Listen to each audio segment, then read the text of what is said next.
Hi, everyone. I'm Nicole Zwick. I'm one of the senior evaluators for CPEG, the Community Epidemiology Program Evaluation Group. I'm glad that you're here today for our first webinar in our survey design data use series. Today will just be an overview of the survey process, and then we'll follow it with three other that go really in depth. Just a reminder, this is a really casual environment. Feel free to have the cameras on or off, have a snack, come off and ask me a question. We will have time at the end to chat on anything that resonates with you or any questions you may have. So, like most things, I like to jump in with a kind of a fun way of looking at survey questions. So go ahead and just look at these survey questions and think, where did we go wrong? They may be interesting, but are they informative and are they well developed? So if we kind of just glance over them, I love talking about best food in the world. Kind of looking at this limited question, it has limited ability. I personally do love pizza, so I could answer this question, but a lot of people couldn't.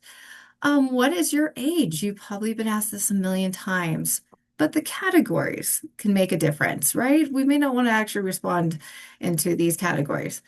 How often we exercise is commonly asked. The problem we have here is like, what are we going to answer? We could be answering all of them, right? Or none of them, because what is it informing? So we'll look into those a little bit later too. But also just that preferred method of communicating, just to have fun with this. How many of you would really like interpretive dancing? Maybe you do. Maybe you're actually more in the barking. I don't know. I do like birds. So this is just a fun way to kind of introduce thinking about how you develop your questions and your responses. So I just wanted to have a funny way to open it up. But even though this is funny, the truth is, bad survey design is really becomes awkward and it can give us meaningless data, and we can even lose the trust of the partners or the community we're asking. And that definitely is going to waste our efforts. So today's session is about avoiding all that. What if you're a program manager, evaluator, or community member? These all really matter. We're going to do this overview on intentional survey process. So what is this webinar today going to give us? Well, it's going to first describe why does the survey design matter?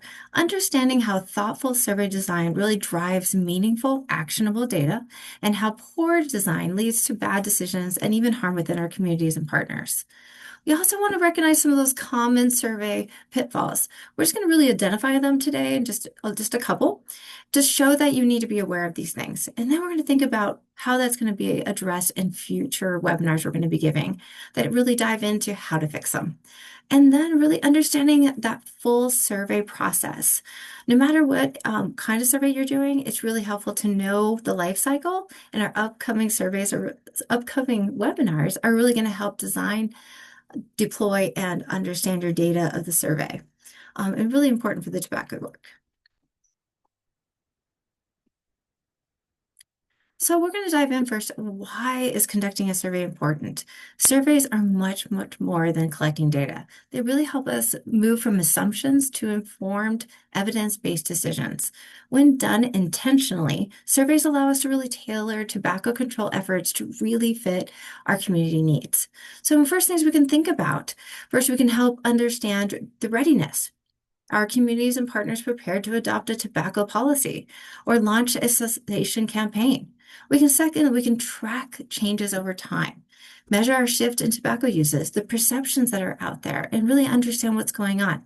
For example, we could think of how are youth changing in their views about vaping? Is our campaigns getting out there? Third, they can inform how we can allocate resources. Where is the funding most needed? Where are we lacking cultural relevance of cessation support? It can really allow us to evaluate our programs. We can do our, sorry, I'm like tongue-tied. Our interventions increase quit attempts or boost awareness. Surveys really uncover gaps and barriers. They highlight if we have culture, language, or trust issues within our communities. And most importantly, it really amplifies the community voice and our partner's voice to really help us build trust and have a co-create better solutions. So why make a good survey design? Well, it's just like building a house. Would you build a house without a blueprint? Probably not. A poorly designed survey really wastes our time, our resources, and again, that trust. We really can't fix a house that's already been built on a bad foundation. And if we do, it's usually taking apart and rebuilding it, right? One researcher put it, if questions are unclear and respondents can't understand them, your data will not also be guided with that guide decisions, and your efforts will not be they won't be functionable and useful. So that is why we're introducing these kind of the starting points. These three are just the bases we should have. We need to have an intentional design having clear questions are easy to understand. The participants know what they're being asked, and it's really important they know why. They don't know why, they may not want to actually even finish your survey. So concise, keeping things short and really helps them want to get to the completion. If you have a survey that's got 50 questions, they may not want to finish it. So also avoid that repetitiveness and connect. Everything needs to connect to why you're doing the survey in the first place. What is your main objective? What do you need answered? So no matter if you're building a birdhouse or an off-grid mountain home, intentional design is essential. So a great tip you're going to see sometimes at the bottom of our webinars is really design with the end in mind. Think, why are you doing this? And your data needs to have that useful, that it's answering the question that it created. Ask intentionally. I'm going to get a sip of water. So kind of looping back to make sure that you don't think I'm just throwing some silly questions at you. We're going to go on pitfalls of some of those questions that we started with. The double barrel is one of the most common things that you'll see people putting in the survey design because everyone wants to pack it in, right? They're trying to only have so many survey questions. So that's usually where it comes from. A lot of times you don't even realize you're doing it unless someone else is testing it. So this question is, do you use program for quitting and education? We're asking two things. And this really can be confusing to a respondent to know what to do. Also, it's really important that on the back end, when you're looking at this data, you would have no idea which one they were actually answering. So also, you don't want to have anything that's leading or bias in the questions. So this can happen a lot of times. And a highly one that gets caught if you're doing a pilot or having other people look at your survey. So it'd really help you going, hey, I feel like you're leading people this way. So I do love pizza. You can see that I was leading you with this question. It was the best one of all. I gave you only a choice of pizza, or yes or no. So it didn't really help. So this is where you can see that leading into what you want someone to answer. Also, you can see that this leads us into knowing that the answer choices of this one were really poorly designed, and that actually commonly happens. We sometimes have the best questions, but terrible answer choices. So this is where it goes into that they were vague and they're inconsistent. They had nothing to do with what's the best food. It was a no and yes.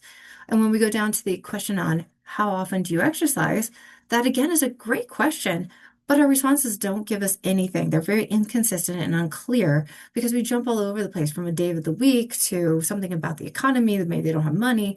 We're asking a lot of different questions in it. So really thinking through your answer choices. And then unrealistic answer ranges. You've probably been asked the age thing, but or if we were looking at a survey that we're really looking at people that are in their 20s and we're asking 12 to 100, this is not going to help us. So thinking through those answer choices.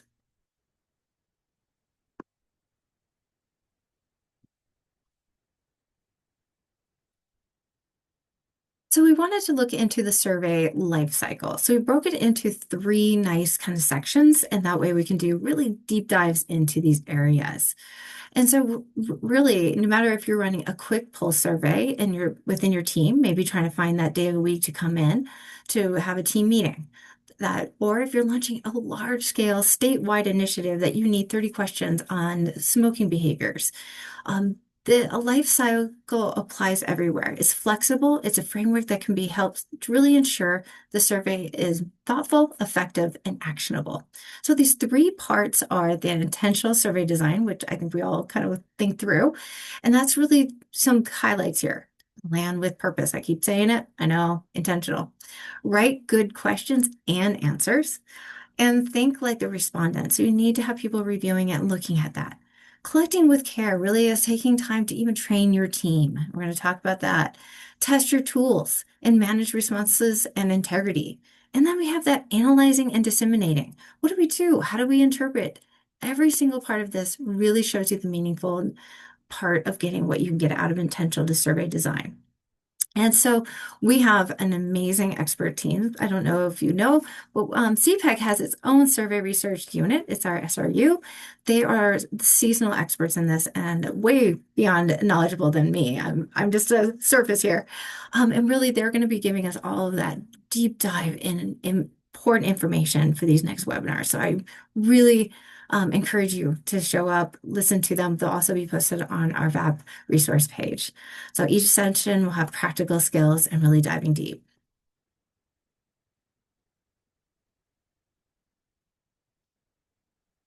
So what are we going to have in these webinars? And what kind of do I need to know about these cycles? So in the intentional survey design, here are just 4 of the first steps. There's also more on the next page. We're going to really design it with a purpose in mind and what our objectives are of getting out of it. We still, at the very beginning, we need to understand who we want to target to survey. Who are we understanding? So we know that we're catering all of these from our mode, our questions, everything is catered to our population that we want. We're also going to select the right mode for these people. If you are doing an older population, you may decide to do more telephone-based. If you're doing more of the 20-year-olds, you might want to do more of an online, a quick text version, depending on really know what you need for each population you want to work with. And develop practical, straightforward questions that are research-based and you understand that they have been tested. And so one of our tips here is really put yourself in the shoes of who you want to survey and get kind of that feeling of what it should look like. And then you can get the clarity and the flow with that. So we're going to really jump in here with another exercise that's really informative. So look at the 2 set of options of set questions and see one or the other has a better question flow and why. So I'll just give you a second to look at that. Give me a chance to drink some water.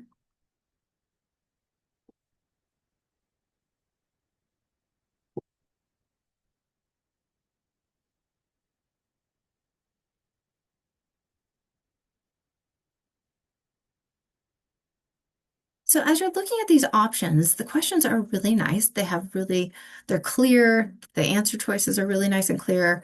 But there's one issue on the order. One is better than the other for a couple of reasons. So if you see option 1, we're kind of asking, people indicate how much do you agree or disagree with the following statement. And smoking is harmful to one's health. So the minute you actually ask that question, you're going, okay, that is putting a thought in your mind. Then when you go down to question 3 and you're asked, do you now smoke every day, some days, or not at all? You may be priming of the respondent not to answer clearly or more, they may feel kind of obligated to put their social desirable answer, which is going to cause some bias. It's going, you know what? I kind of see that first question saying, smoking is harmful. I don't really want to answer that I smoke. So you're putting a thought of the order of how someone should do it. So when you're ever asking for a behavior, you want to ask it first. You want to know if what they think, what they're doing. And then you can go ahead and ask, smoking is harmful for one's health, and do that. Most people know it, but they need that order so they can answer the others correctly. So these are kind of things that our SRU not, they know it. They are so good at this stuff. Like I'm here, I'm like, oh yeah, I shouldn't have put that first. So it's really helpful to have a team that just can spot it right away and kind of go through these. So that's one of the things that this next webinar is going to really help. And then it really goes into our next bullet is design that survey with a logical flow and easy completion. So there's even when you should ask the demographics to when you want to ask a behavior, a health behavior, or what you want. So another thing is utilizing the survey platforms. I know that a lot of people use like SurveyMonkey. There's even some RedCap and Qualtrics, whatever you want to use. Just make sure that it's going to be the best for your project and what your target population can use. There's also ways to train. I would also plug that we have great expertise within our team to help you if you do decide you want to learn a new platform. Most of us know those things. I don't, but my SRU team does. Number one thing at this is pre-test pilot. You got to test this for all kinds of different reasons. You want to make sure that there's technical issues going to be, as a team, We have a protocol that we always test out. Any of our surveys that go out, we have a team that goes and checks where we have technology. It's a logic flow going well. Is the questions answering what we wanted? Is it any of the bias or double barrel? Are we also looking for appropriateness? Um, is our target population really going to get this? It's also good to get an array of people that are doing this. People that don't know anything about your survey is really important because they're going to spot a whole different way of looking at this. So we just really emphasize pilot the survey in any way you can, test it, make sure it's working. And you can do this multiple times and change it and then try it again if you need to. So in our next section, we're going to be doing deployment and data collection. And in this, it's really important to also understand that you need to train your team and assign specific roles. They need to ensure that they know their protocols. They know if something happens, there's a protocol to go to it, especially if you just want to plan ahead, if you're doing a privacy or making sure that there's no breach of confidentiality, there's a protocol. So you just know ahead of time what you want to do with it, or data handling if something goes awry. Deployment strategies, you're setting that time carefully. So I really wanted to look at this next example is what do you see if this was the deployment of a survey that was going to go out? What do you see in it that might be something you may want to think about? And I'll give you a couple seconds. I'll give you a little bit of time to look at it.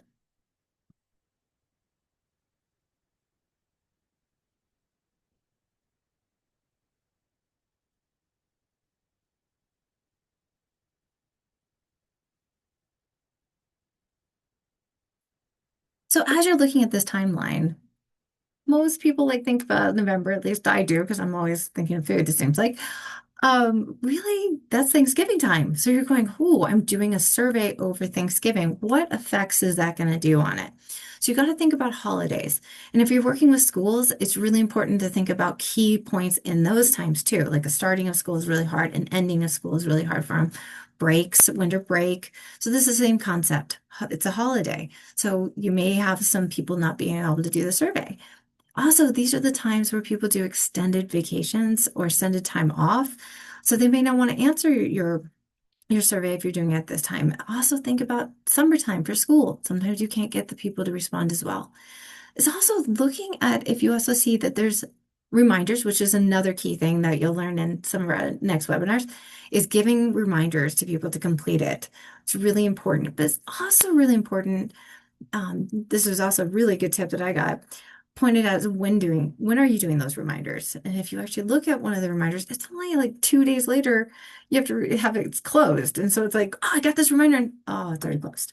So making sure you have that space to allow a reminder and people get it done. So our tip here is really build in buffer time. Remember that tight deadlines are really tough for people and plan around holidays and low response things like summer and vacation times. So the rest of the deployment and data collection are things about really understanding that target population, making sure that you're getting the response that you wanted from them. Is there any barriers that are happening with it? Are they interpreting your survey in a different way than you thought? Maximizing the response quality. You can do this with really how are you getting your outreach? You can think about your incentives is always a great way to do things. Also, always remember your data privacy and security, always having these protocols in place so that people are protected, but also reminding people that are taking your survey how their privacy and confidentiality is being secure. It's very helpful, and it just gives you validity to your survey. Managing and cleaning your data is incredibly important. And this is, I can't tell you how many times you can learn from others just to how you could do this. And it really makes a difference. And in doing it in real time, I know our survey team is always checking the data, seeing what's coming in, because things can be fixed. If it's a technical issue or survey issues, things can be fixed ahead of time. An analysis and dissemination section. So when you're going into this, you're going to be looking at what are the appropriate analytic methods I can do with quantitative and qualitative responses to really make valid and meaningful insights. A lot of people take their stuff and they don't realize that they needed to really properly treat it to give meaningful information. So interpreting and validating findings also is a really important thing. So when you extract it is to give it back to other people to see what they if you're getting what they believe would be true.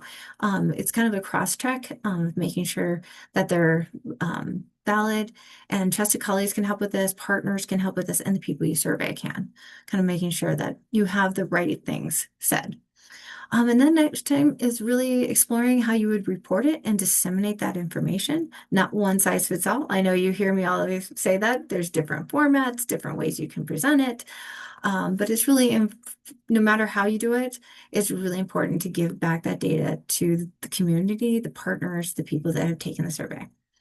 Also, it's really making sure that these findings have some action, because some of the people are going to keep taking surveys and they're going to keep going, oh, okay, what is this doing? One particular feedback that came from our Healthy Kids survey was actually knowing the kids taking it actually, well, what is this going to do? They wanted to know the action. So people that are taking their survey, it's always great to give it back. And reflect and plan for your next your next survey, your next step of understanding what's going to be the new place to explore from your data. So one of the tips we have here is don't just report the findings, connect the dots, really highlight what the meaning is for these people that you have taken the survey and what the actionable steps can be. So we just wanted to kind of close with a couple of the takeaways here. Just reminding you that poor design surveys really give us that poor data. And it gets really hard to get people to want to take surveys when there's nothing really actionable and really useful for them. So make sure your questions are clear, intentional, and aligned with your goals that data can give back to that community. We just touched the surface of common pitfalls, and we're going to go into more and how you can fix those. And you can even bring them to us. We love fixing them. Leading questions, vague answers, really are poor categories can really lead to that poor design. Think of the three C's if you're in a hurry. That clear, concise, connects, really keeping your audience engaged and the data usable. And good surveys start with good planning. Like building a house, you need that blueprint. Think about what you're building and why it matters. So think about every question that you ask, not just because it's interesting, needs to have a reason. And then we just wanted to close with some just knowledge that we're going to have these webinars coming up in the summer and fall. They're really going to dive deep. We love any feedback. And that ends. I'm going to stop our recording so we can have any questions. Thank you.